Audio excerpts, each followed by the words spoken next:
Hey, how's it going? It's Sam Frost here, back with some more digital marketing advice. Now, recently I've been doing quite a few Google Ads or AdWords account reviews, audits, whatever you want to call them. There's a very common sort of issue I keep seeing, or an area of opportunity to actually improve the performance of your account, and that's where ad groups, within a specific campaign, or often across the entire sort of series of campaigns in the account, have basically got their keywords and match types set up so that you wind up with branded and non-branded, so sort of industry generic terms, and sometimes even competitor terms, all roll into one ad group. And at a high level, this is something you want to try and avoid where possible, for the simple reason that if we start with branded terms, so if your company is Acme Co, for example, and someone's searching for Acme Co widget, and they know your brand, they're more likely to click through, so you tend to get a higher than average click-through rate. Your cost per click is often lower, and the conversion rate is typically much higher as well, because someone's come with the intent of sort of learning about your product or service and hopefully buying from you. This is compared to industry generic terms. So if it's widgets that you sell, the industry generic terms then in turn are anything, widget for sale, best widgets in New Zealand, or whatever the case may be. And the flip side of the coin is the competitor side. That's where you have, say, competitor, Competitor Co, and someone's typed in Competitor Co widgets into Google, and your ad has come up, and that's because the generic keywords that you're using, without any sort of negative keyword control or correct phrase keyword match type control, are basically pulling in that competitor term.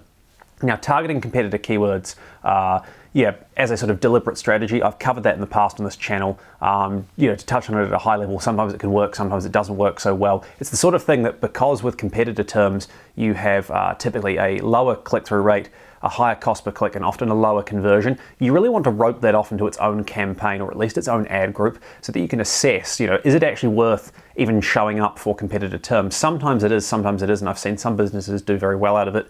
Others really struggle with, really inflated click costs and lower than average conversion rates that kind of kill the profitability of the campaign. And so really at a high level, the reason you don't want to have brand, industry generic, and possibly even competitor terms all rolled into one campaign or one ad group is because it makes that performance analysis harder to sort of do accurately. You've got to really then dig into your search terms report and actually, download it to Excel, for example, and split out everything that's branded versus competitor versus industry generic. Whereas if you've got your match type set up correctly and you're using negative keywords correctly, what it means is that as long as those, say, industry terms that are generic, that aren't branded or competitor driven, are all in the same ad group together, you can quite easily look at the performance, at least at a high level, and say, okay, this is performing well, or we're too low on the click-through rate, or it's costing us too much per click, or our conversion rate is not good enough to warrant this, or our conversion rate is great and we want to scale this up.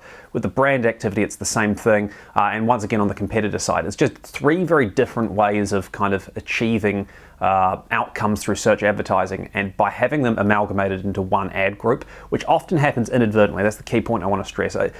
Most of the time, at least in my experience, this isn't happening because an advertiser is deliberately going out and targeting their brand name terms and their industry generic terms and their competitor terms all in the same ad group. It's because you've got your keyword targeting set to broad match, for example, or possibly even phrase match. And then what happens is Google just winds up bringing your brand name or your competitor names in as search term matches, because of the way you've got your keyword match type set up in the first place, and you're possibly not using negative keywords.